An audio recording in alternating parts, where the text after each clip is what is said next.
Hello, I am Nefur and I'm hosting the Glacier Song podcast.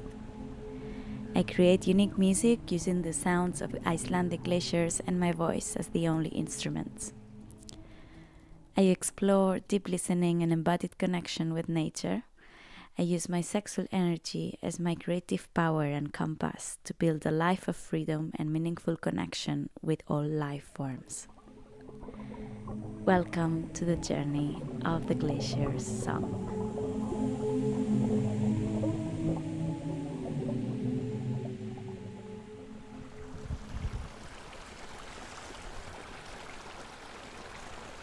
Hello, welcome to the second episode of the Glacier Song. I am Nefur, and today's episode, the second episode, is called Nature, Sound and the Erotic. I am at the moment in Iceland recording outdoors. I am actually at a festival in the east of Iceland that is called Lunga, in a town called Seyðisfjörður. There is lots of mountains. It feels like a valley where there's a fjord, and the mountains have lots of waterfalls flowing down, and at the moment I'm sitting just next to a stream that comes straight from a waterfall that looks very, very beautiful from the top of the mountain.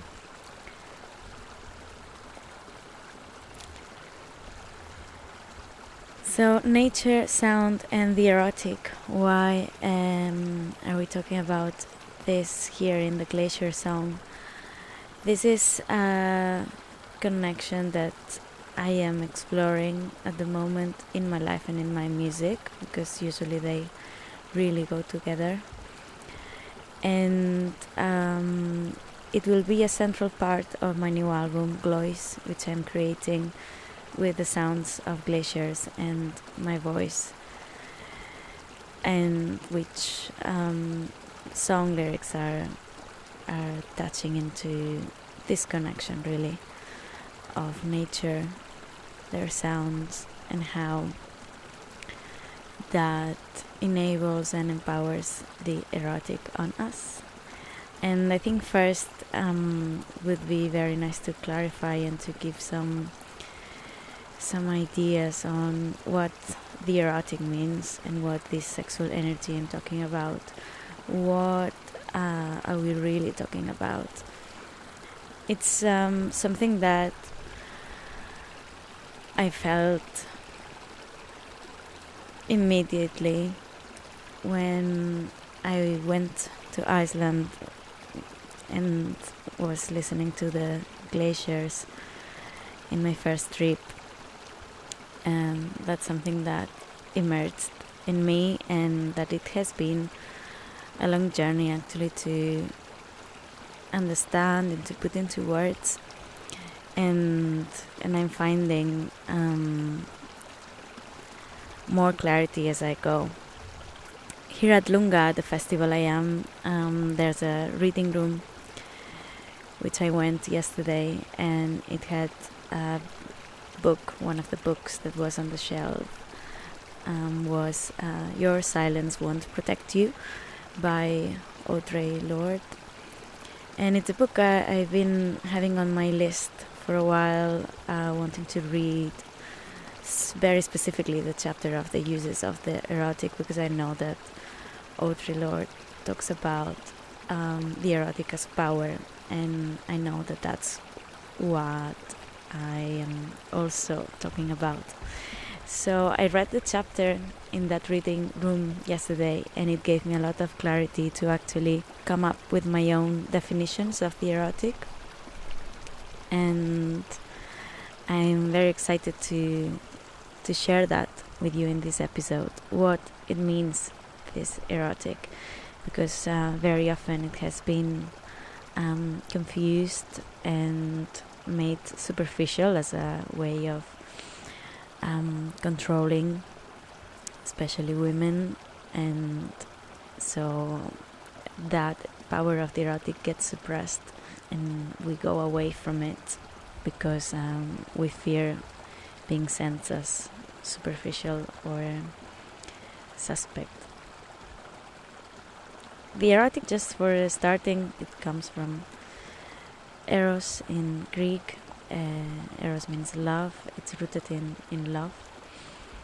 And I like to name, because I think there's a lot of power in naming, all the definitions that when I ask myself what is the erotic, all the list of things that came, and after naming them I'll tap into what they mean. So the erotic is the raw arousal of being alive. The erotic is the encounter with your capacity for joy. The erotic is an enhanced experience of feeling. The erotic is a compass into your inner knowledge and your needs. The erotic is an embodied faith in possibility. The erotic is the love for your own beauty. The erotic is the empowerment of being the critics or creator of your own life. The erotic is political. It is a way to disrupt the patriarchal capitalist system that wants us conforming and mediocre. The erotic is spiritual. It is a channel to experience the transcendent, the eternal and the divine through your own body. So that's all that came between last night and this morning about what is the erotic. So if I go back to the first thing that I said, you might recognize that from the first episode. If you listen to the first episode of this podcast, I said the erotic is the raw arousal of being alive, or the raw arousal of feeling alive.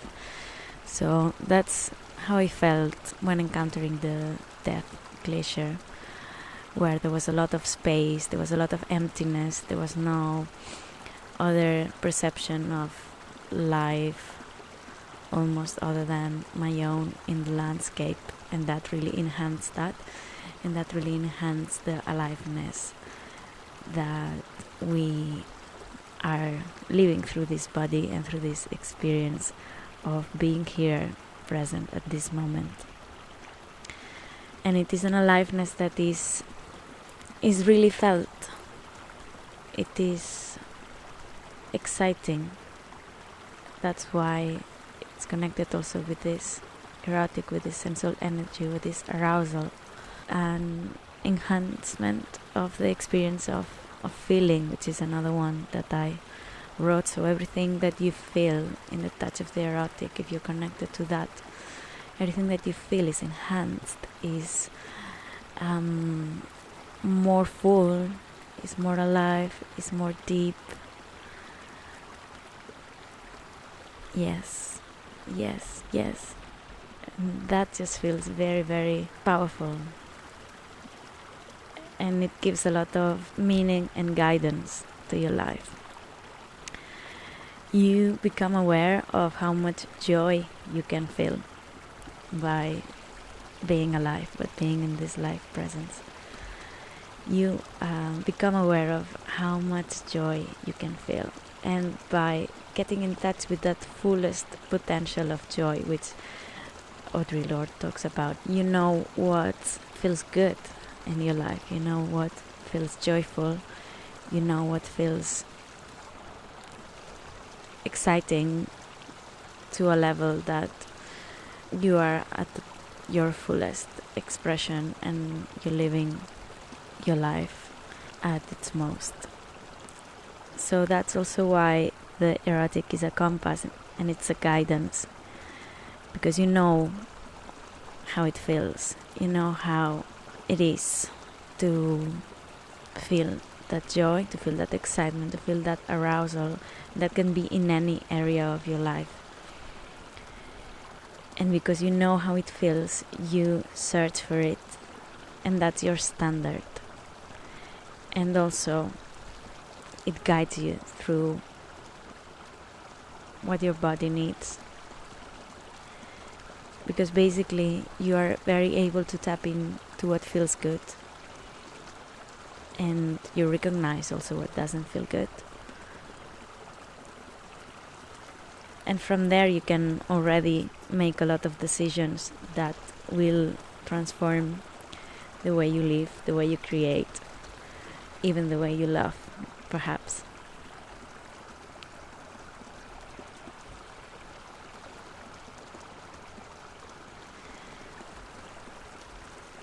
Threading from that, the erotic becomes an embodied faith in possibility. Again, because you know what is possible. You've experienced that joy before. You've experienced that arousal and that excitement before. And you start believing that things are possible. You start trusting that your desires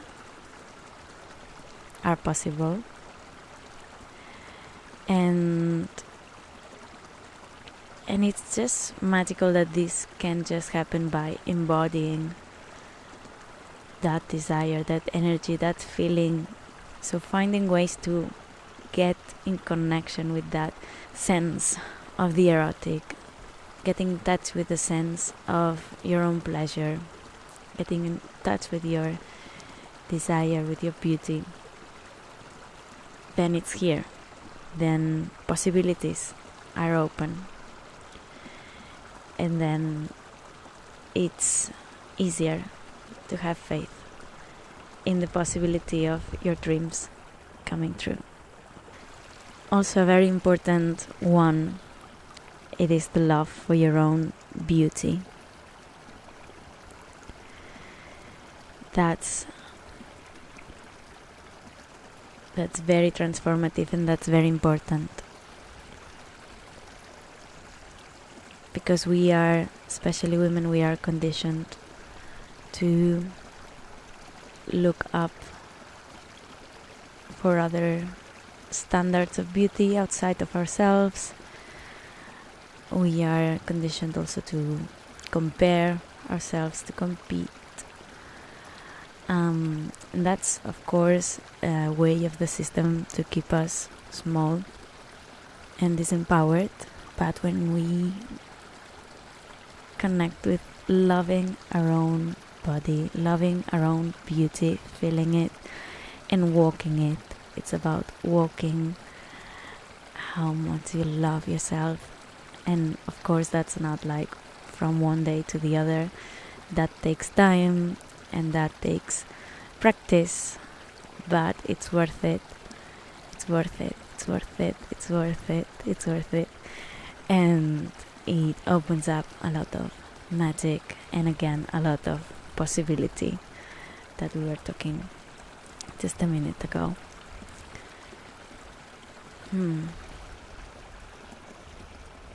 And that all comes up into empowerment, which is that word that we hear a lot lately, I feel. But also maybe a bit superficially, like, what is this empowerment?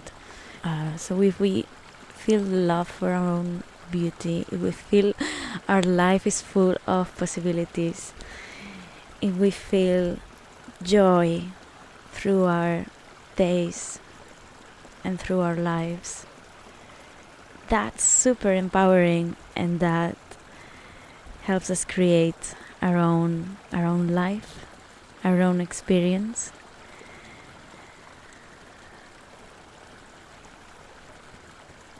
You are able to decide what is in accordance of this joy, what is in accordance of this excitement that you know, that you have recognized, that you have experienced it is in you. So you know where to go, and because also you can believe in it and you can have faith, then you can make it happen. And that's the empowerment and that's huge, and that's political. That's political because suddenly we are disrupting the patriarchal and the capitalist system that just wants us to conform with something that is just not too much, that is small, that is regular, that is what everyone does. And we are so unique, each one of us, and we have such unique beauty, such unique potentials, that you recognize it doesn't make any sense to live this life wanting to satisfy expectations of others, and it doesn't make any sense to just do what everyone does because of fear of being different or not being accepted, because then you realize when you start doing what you desire and living from your passion that first, it doesn't matter if some people don't understand or don't agree, and second, you find the people that agree and understand and that feel you, and then that just works. That just works, and it can be, I feel, very transformational on an individual level, and then on a collective level if we all tap into this power, the use of erotic as power in all of those layers that I just shared with you. And the erotic is not only political, the erotic is also spiritual. It is that channel through which to connect with the divine, with the transcendent, with the eternal, through the experience of our own bodies and of our own senses. And how is that best experienced? For me, through connecting with nature, which is full of cycles, full of life transformation and these endless transformation, endless currents, like we are as well, because we are made of the same nature, and that's why we love nature. And we have also built a society that separates us from it, but if we embody that we are part of it, we can easily tap into this sense of the erotic, because nature is full of life, is full of the erotic, and because we are also nature, we also are full of life and full of the erotic power of being present and being fully alive. Is all about living fully.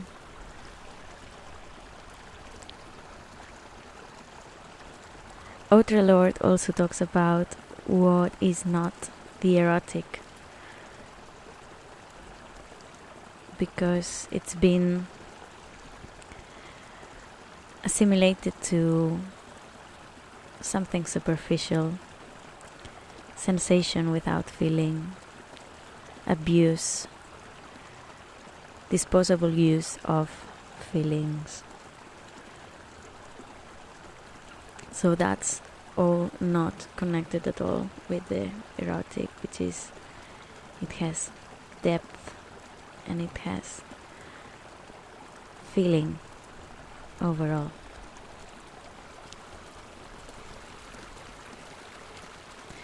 So behind me, as I said, there's this stream of water.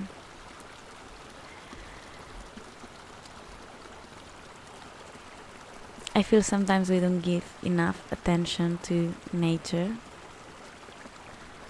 when we are in nature. not always we stop to listen, stop to feel, stop to absorb it with all our senses and notice how nature is inside ourselves.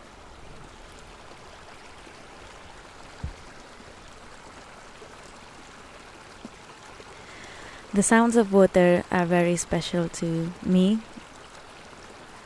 and I think to many people as well, for many reasons that we might touch into another episode.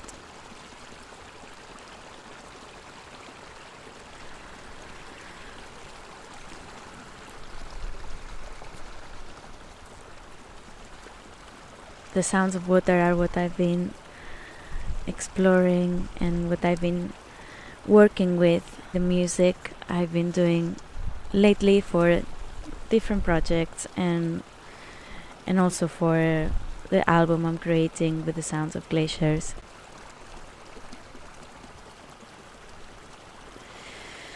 We can feel the water full of life. We can feel how it flows. There's lots of waterfalls in Iceland and you just can feel the gravity and the release and the energy that flows down with ease, with a lot of sensuality I feel as well,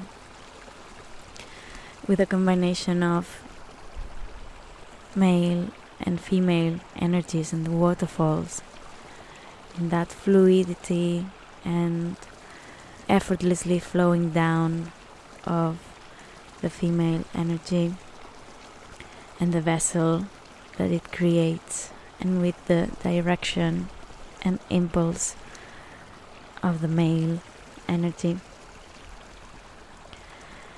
So I'm astonished by waterfalls, and this water that we can hear comes from a beautiful waterfall from the mountain here in East Iceland.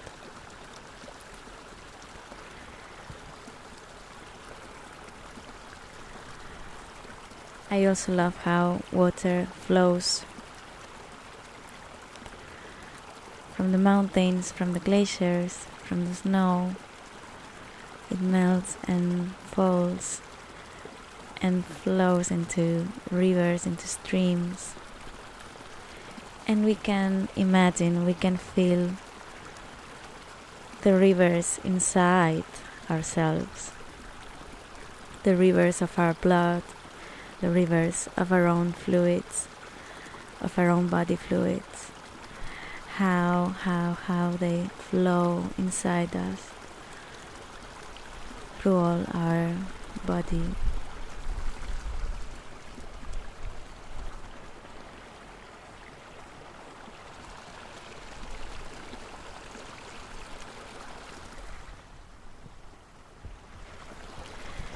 I'd like to invite you to listen to a few minutes to this stream that is behind me and to feel its energy in your own body and to notice where in your body you feel it, and it can be different for everyone.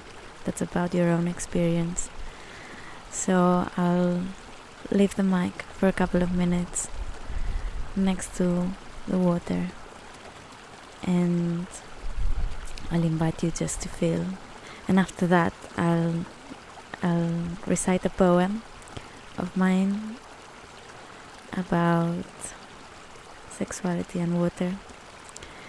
So I just give you this couple of minutes to listen.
I will now recite this poem of mine. I will say it first in its original language, which is Catalan, my mother language. And I feel like you can, if you don't understand Catalan, you can still rejoice in the music of the poem and its sounds and what it evokes in you while we have this water behind us. El secret sagrat del sexe resideix a l'aigua. Mira-la bé, escolta-la bé en rierols de muntanya i sentiràs com un borboll et serpenteja les cames. El secret sagrat del sexe resideix a l'aigua. Les glaceres el guarden com graners infinits de líquid amniòtic, com pallers titans de llet còsmica que deixen brollar a dojo per fer fruir la dansa del tot. El secret sagrat del sexe resideix a l'aigua. Mira-la bé, escolta-la bé en rierols de muntanya. Sentiràs bombollejar l'entrecuix i tindràs ganes de ballar.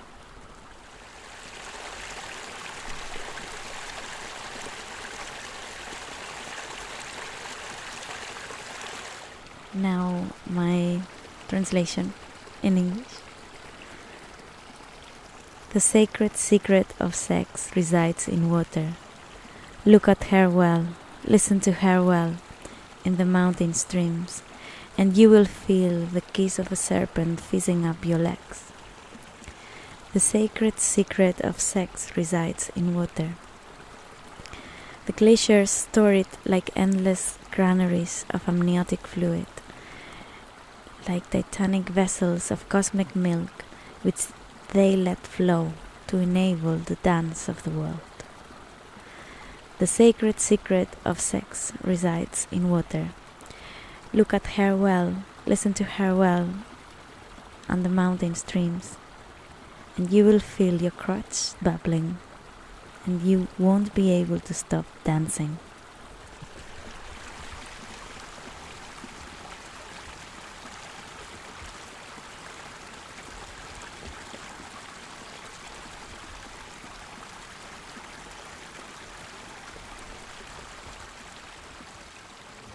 Thank you very much for listening. It's a real pleasure to do this, and I am looking forward to communicate with you through this channel, to have you listening on the other side in the next episode. Thank you.